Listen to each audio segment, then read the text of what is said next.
Hello my dear students, how are you all? Today we have discussed some part of era of one party dominance. Now let's start. I will summarize this chapter. Okay?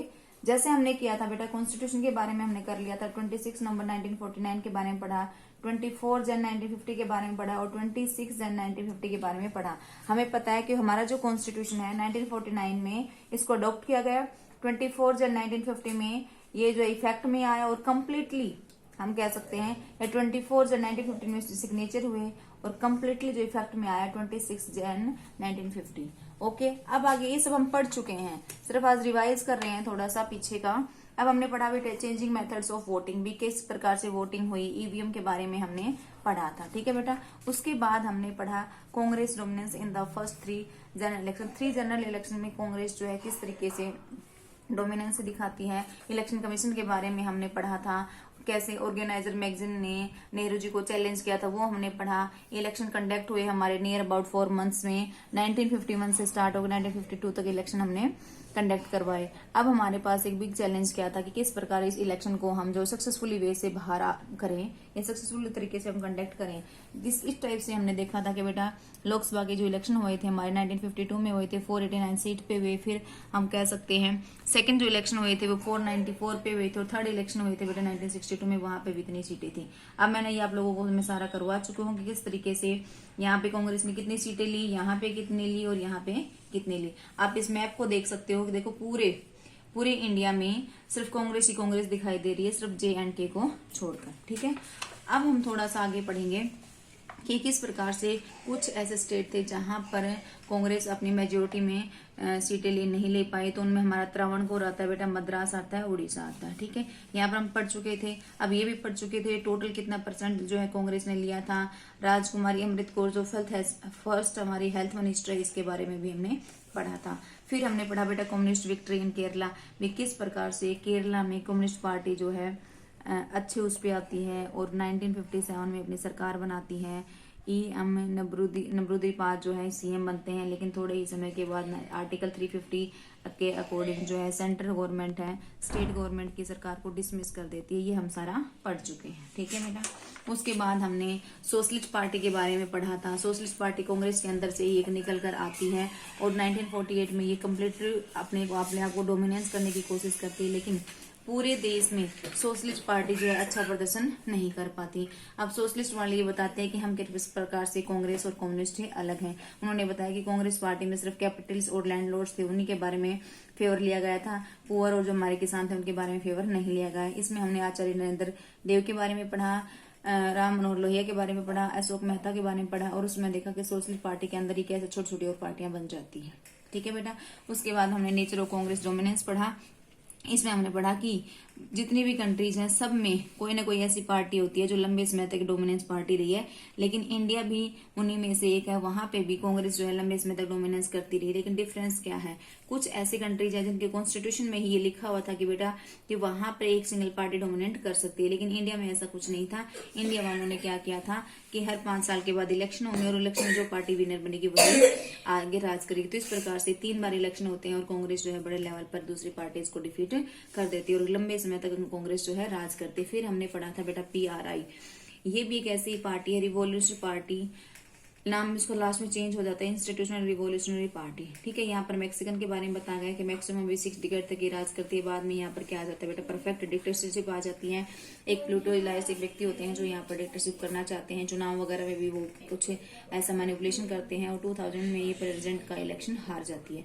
और बाबा साहेब भीमराव रामाजी अम्बेडकर के बारे में आप पढ़ चुके हो, leader रहे हैं, दलित वर्ग के इन्होंने काम किया। ठीक है, सारा मैं करवा चुकी हूँ, सिर्फ वर्क में ब्रीफ में आज समझा रही हूँ ताकि आप लोगों को जो बच्चे एब्सेंट थे उनको पता लग जाए। फिर हमने पढ़ा बेटा Congress as a social and ideological coalition. कैसे आइडियोलॉजी कोलिशन का मतलब होता है कि कांग्रेस के अंदर ही कैसे गठबंधन था। देखो आप लोगों को ध्यान हो, कुछ ऐसी पार्टी है जो कांग्रेस से ही निकली है और लास्ट में वो कांग्रेस के ओपोजिशन में आके खड़ी हो गई है। तो 1885 में कांग्रेस का ओरिजिन होता है। पहले इसमें कैसे बताया गया है कि किस प्रकार से बेटा इसमें सिर्फ इंग्लिश स्पीकिंग पीपल इसके अंदर डोमिनेट थे, अपर कास्ट थे, अपर मिडिल कास्ट थे और अर्बन इलाइट थे, यही व्यक्ति इसके अंदर थे किसमें, कांग्रेस के अंदर।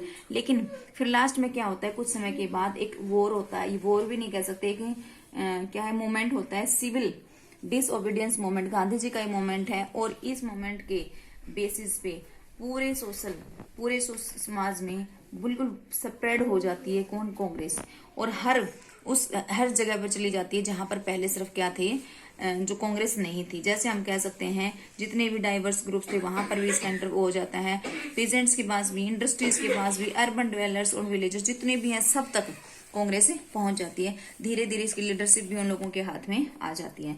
अब इसमें बताया गया है कि जब इंडिपेंडेंस होने वाला था या हमारा देश आजाद हुआ था, कांग्रेस जो है बेटा किस प्रकार से बन गई थी, रेनबो लाइक सोशल कोलिशन। मतलब देखो स्टार्टिंग में क्या था, सिर्फ ये कह सकते हो रिच पीपल जो थे वो सिर्फ कांग्रेस के पार्ट थे, लेकिन धीरे धीरे सिविल डिसोबीडियंस के बाद कांग्रेस जो है गांव तक पहुंच जाती है। तो इस प्रकार इसके कुछ लीडर है गांव वाले भी बन जाते हैं। इसलिए जब देश आजाद होने वाला था, या आजादी के इसमें कांग्रेस को एक फ्रेम दिया गया था, वो क्या था बेटा, इसको अंडरलाइन कर सकते हो, रेनबो लाइक सोशल कोलिशन। मतलब जैसे रेनबो में 7 कलर्स होते हैं, इसी प्रकार जो है कांग्रेस के अंदर भी मल्टीपल टाइप्स ऑफ पीपल थे। ठीक है, हम यहाँ पे देखेंगे कि जब हमारा देश आजाद होने वाला था, कुछ छोटे छोटे वो ग्रुप्स थे वो सारे किसमें मर्ज हो गए थे बेटा, कांग्रेस में मर्ज हो गए थे। अब हम देख सकते हैं कुछ ऐसे भी हैं जो कांग्रेस के अंदर ही थे लेकिन मर्ज नहीं हुए, अपनी एक आइडेंटिटी बनाकर रखी हुई थी। इनमें से उन्होंने क्या किया था, लंबे समय तक अपने आप को बचा कर रखे, लेकिन लास्ट में क्या तो वो कांग्रेस से बाहर हो गए, अलग उन्होंने अपनी एक डोमिनेंट पार्टी बना ली। अब यहाँ पर अंडरलाइन करने हैं कुछ ऐसे पर्टिकुलर कांग्रेस को रेनबो लाइक क्यों कहा गया। देखो इसके अंदर रिवोल्यूशनरी भी थे, पैसिफिस्ट भी थे, कंजर्वेटिव थे, रेडिकल थे, एक्सट्रीमिस्ट थे, मॉडरेट थे, right left, all shades of the centre. जितने भी मैंने ये बताए, देखो बेटा कांग्रेस में रिवोल्यूशनरी जो चेंज चाहते थे, पैसिफिक बिल्कुल शांतिपूर्ण तरीके से प्यार से रहना चाहते थे, कंजर्वेटिव जो चेंज चाहते ही नहीं थे। ठीक है, रेडिकल वे होते हैं बेटा जो आंदोलन करना चाहते हैं, जो टोटली चेंज करना चाहते हैं, एक्सट्रीमिस्ट भी चेंज करना चाहते हैं, मॉडरेट वाले कुछ नहीं करना चाहते, वो सिंपल तरीके से रहना चाहते हैं। राइट लेफ्ट का वो पता है, राइट में जो उनके साथ हो और लेफ्ट में जो वामपंथी अलग से पार्टी बनाते हो। इस तरीके से हम कह सकते हैं कि नॉर्मली कांग्रेस के अंदर सभी all types of people are participated, हर तरह के लोग यहाँ पर पार्टिसिपेट कर रहे थे। अब तो रूरल भी आ गए थे, अर्बन भी आ गए थे। फिर हमने पढ़ी थी बेटा कम्युनिस्ट पार्टी ऑफ इंडिया। ये वही कम्युनिस्ट पार्टी है जिसने केरला में अपनी सरकार बनाई थी 1959 में। जो हमारी सेंट्रल गवर्नमेंट थी वहां पर डिसमिस कर देती है, और जो वहां पर सीएम थे उसको भी खत्म कर देती है, और इस प्रकार से वहां पर प्रेसिडेंट रूल लागू हो जाता है। अब इसमें भी ये बताया गया है कि 1935 तक बेटा इसने कांग्रेस का साथ दिया, लेकिन 1941 में ये कांग्रेस के खिलाफ हो जाते हैं, और ये जो कांग्रेस से अलग अपने एक पार्टी बनाने की कोशिश करते हैं। और 1941 में आपको पता है कि वर्ल्ड वॉर चल रहा था, उसमें इन्होंने क्या किया था, ब्रिटिश का ये सपोर्ट, देखो decide to support of the British in their war against Nazi Germany. Germany वाले जो थे ये ब्रिटिश का सपोर्ट करना चाहते थे, और इन्होंने क्या कहा था कि हम अपने अलग से एक पार्टी बनाना चाहते हैं, लेकिन बेटा अच्छे तरीके से ये भी अपने आप को प्रूव नहीं कर पाई।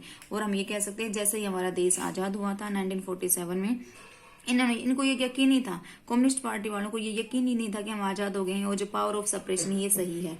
इसीलिए इन्होंने किसमें मेरा वॉयलेंट अपराइजिंग इन तेलंगाना में एक वॉयलेंट क्रिएट कर दिया था जानबूझकर। ठीक है, लेकिन थोड़े समय के बाद इनको समझ में आ गया था कि ये गलत है, और इन्होंने 1952 के इलेक्शन में भाग लेने के बारे में सोचा। ठीक है, और इतना अच्छा हुआ कि जो फर्स्ट इलेक्शन हमारा हुआ था उसमें 16 सीटें जो है इसको मिली थी, और जो बिगेस्ट पार्टी के रूप में ये बाहर आई थी। अब ज्यादा सीटें इसको कहाँ से मिली थी, अब कह सकते हो आंध्र प्रदेश, वेस्ट बंगाल, बिहार एंड केरला।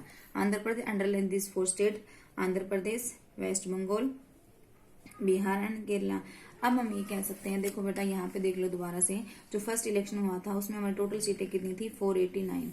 वहां में से जो हाईएस्ट मिली वो किसको, कांग्रेस को मिली थी। ठीक है, लेकिन सेकंड नंबर पे जो 16 सीटें मिली वो किसको मिली बेटा, कम्युनिस्ट पार्टी को मिली। इसलिए सेकंड लार्जेस्ट पार्टी कौन सी बनी, कम्युनिस्ट पार्टी बनी। अब इसके कुछ मेंबर्स हैं उनके बारे में पढ़ सकते हो, जैसे गोपालन है, डांगे है, नवरुदिपाद है, जोशी है, घोष है, ये सारे जो इसके पीपल हैं। और लेकिन सबसे बड़ी या हम ये कह सकते हैं जो अच्छा नहीं हुआ 1964 में, इस पार्टी में भी क्या आ जाता है बेटा, इसी पार्टी के भी टुकड़े हो जाते हैं, ये भी 2 पार्ट्स में बढ़ जाती है। 1 पार्ट वाले क्या हो जाते हैं बेटा, प्रो जो सोवियत वाले थे वो सीपीआई मतलब कम्युनिस्ट पार्टी में रह जाती है, और दूसरे जो अपोजिट वाले थे कुछ इसके अंदर वो मार्क्सवादी बन जाते हैं। इस प्रकार से इस चैप्टर में हमने देखा कि किस प्रकार कम्युनिस्ट पार्टी इंडिया के अंदर अपना एक स्थान बनाती है। ठीक है बेटा, कल हम दूसरी पार्टी के बारे में पढ़ेंगे। Okay, bye bye.